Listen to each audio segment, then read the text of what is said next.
My husband cheated with my younger sister during our honeymoon. Yeah. You heard that right. While we were supposed to be celebrating our marriage, let me take you from the very beginning.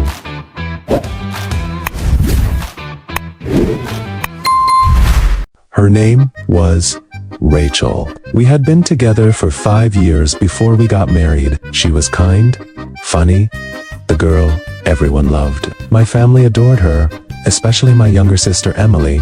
They were best friends. We had a beautiful wedding. Everything was perfect. For our honeymoon, we chose a luxury resort in the Maldives overwater villa, private beach, the whole dream package. I paid for everything because I wanted her to feel like a queen. The first few days were magical. We swam, ate amazing food, made love every night. She kept saying, "This is the happiest I've ever been. I'm so lucky to have you." I believed every word. On the 4th day of our honeymoon, my younger sister Emily surprised us. She said she just wanted to see the Maldives and booked a room at the same resort as a wedding gift to us. Rachel was over the moon. They had always been super close, like real sisters. I was happy too, at first, but very quickly things started to feel off. Rachel and Emily began spending almost all their time together.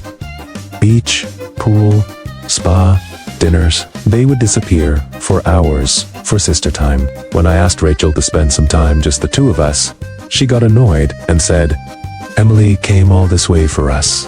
Don't be selfish." Then came the little things I tried to ignore. They started whispering and laughing whenever I walked up. Rachel would come back to the villa late at night, smelling like wine and Emily's perfume.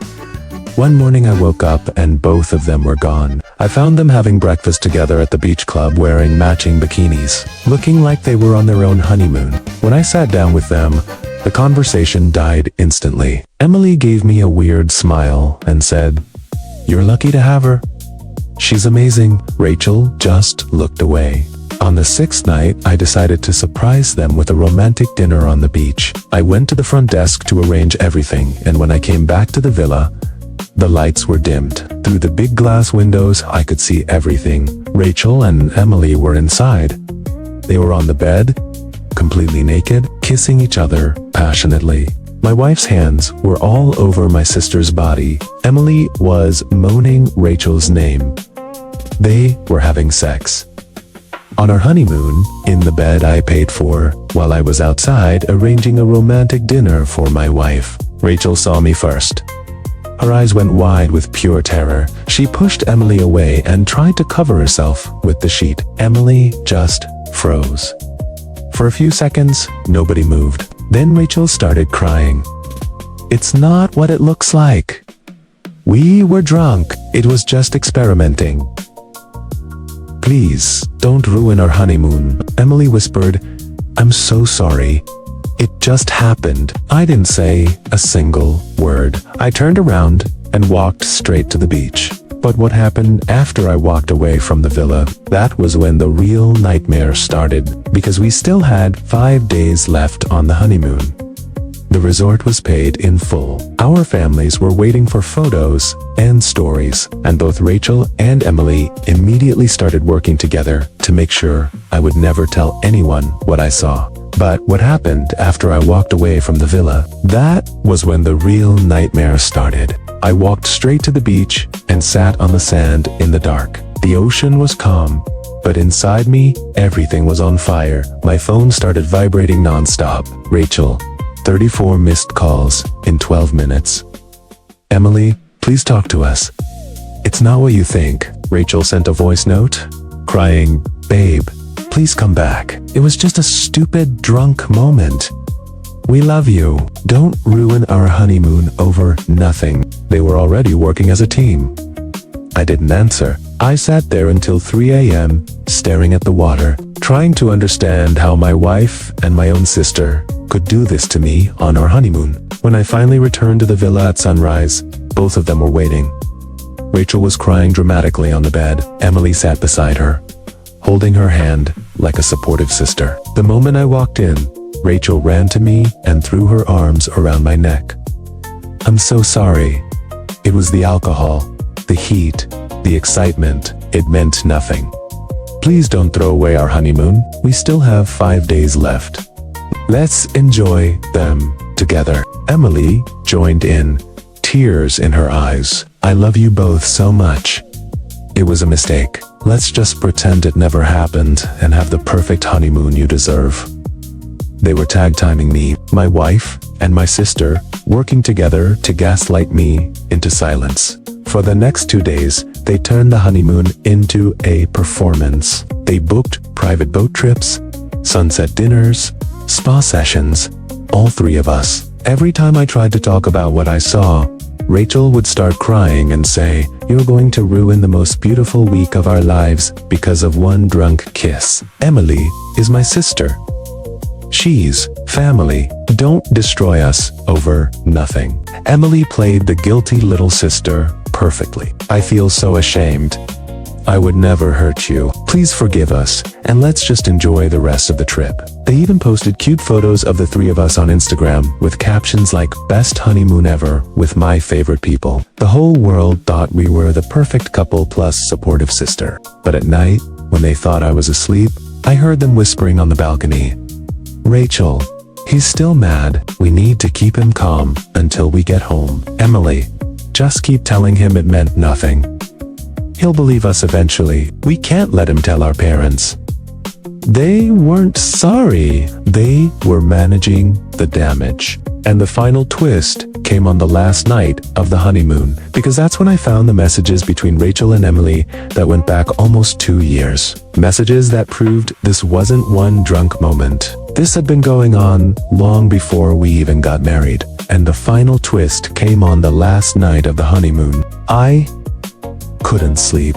While Rachel and Emily were taking a midnight swim, they said, I picked up Rachel's phone that she left charging in the living room. I went through the hidden folder she thought I would never find. The messages between Rachel and Emily went back almost 2 years. Long before we got married. Long before the honeymoon. Long before I even proposed. Photos of them together in hotel rooms. Voice notes where Rachel moaned Emily's name.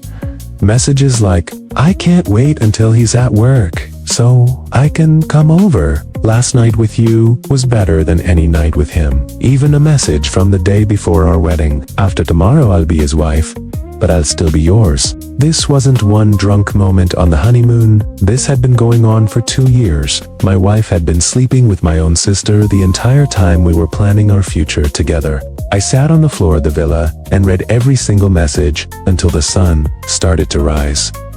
Each one felt like a knife. They had been laughing at me behind my back for 2 years. They had been planning this surprise visit to the honeymoon together. They had even joked about how easy it was to fool me when Rachel and Emily came back from their swim at 6 a.m., laughing and wet.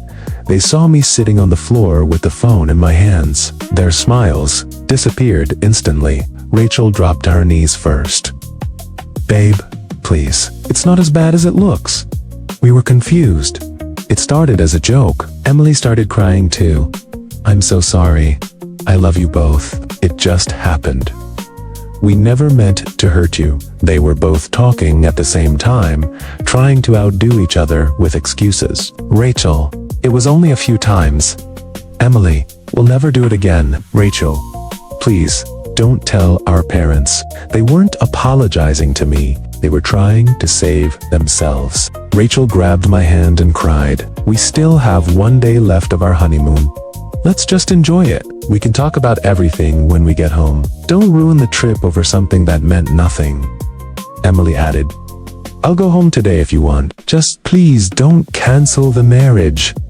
Think about our family. Think about Mom and Dad. They were still trying to salvage the honeymoon, still trying to keep the marriage alive, still treating me like I was the one who needed to get over it. But the absolute lowest point came when we landed back home, because that's when I discovered that my sister Emily wasn't the only one. Rachel had been cheating with 2 other people during our relationship, and my sister had been helping her hide everything. The betrayal wasn't just with my sister, it was a whole network of lies that had been going on for years. But the absolute lowest point came when we landed back home.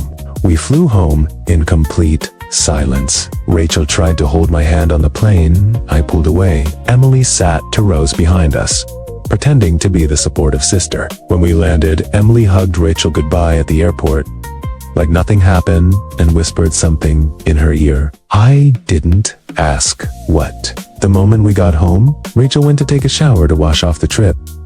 She left her laptop open on the kitchen table. I opened it. The folder was called Personal. Inside were hundreds of messages, photos, and videos.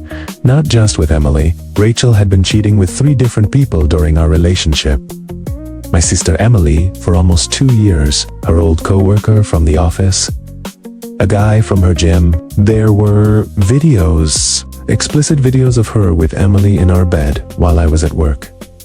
Messages where they laughed about how easy it was to fool me. Rachel wrote to Emily the day before the honeymoon. Can't wait to have you on the island.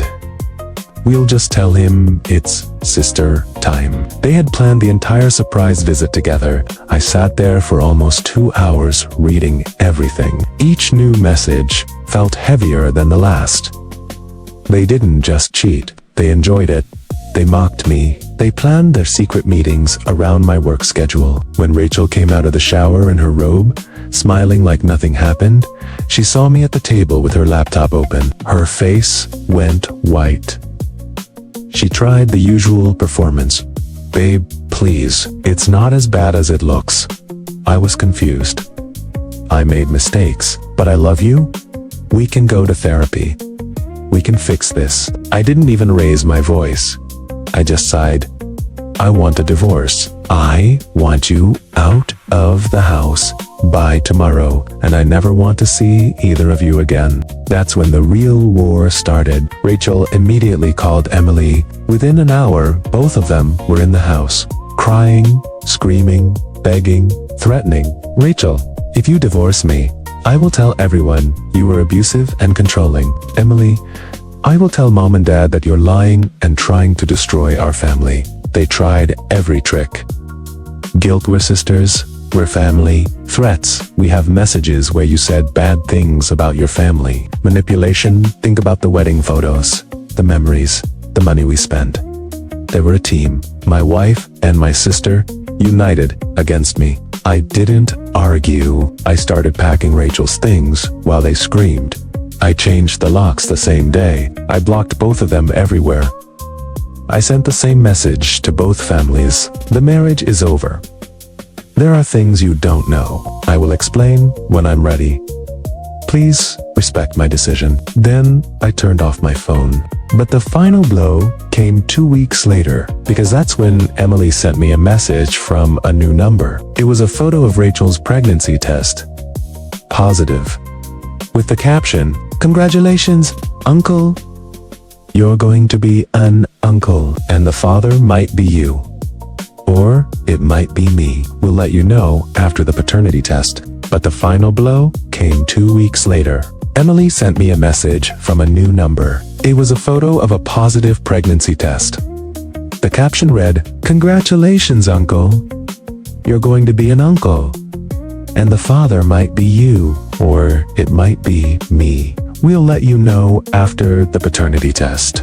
I stared at the screen for a long time. My wife was pregnant, and there was a real chance the child was my sister's. I didn't cry. I didn't scream. I just felt nothing. The numbness was complete. Within an hour, both Rachel and Emily were blowing up my phone. "Rachel, please, we can figure this out. This baby needs a father. Don't abandon us. Emily, I'm scared too. But we're family. We can raise this child together. Don't make this ugly." They were offering me the ultimate deal. Stay silent, accept the child, no matter whose it was, and we can all pretend to be one big happy family. Rachel even sent a voice note, crying, "I still love you. This baby is a sign we can start over. Just come back." I didn't reply to any of them. I blocked both numbers and went to see a lawyer the next morning. The divorce was fast and brutal. Rachel tried to fight for the house, for money, for emotional damages. She told the lawyer I was abusive and controlling. Emily backed her up completely, but I had saved everything. The messages, the photos, the voice notes. The lawyer showed them to Rachel's side once. After that, they stopped fighting and just wanted it over quickly. I gave up the house.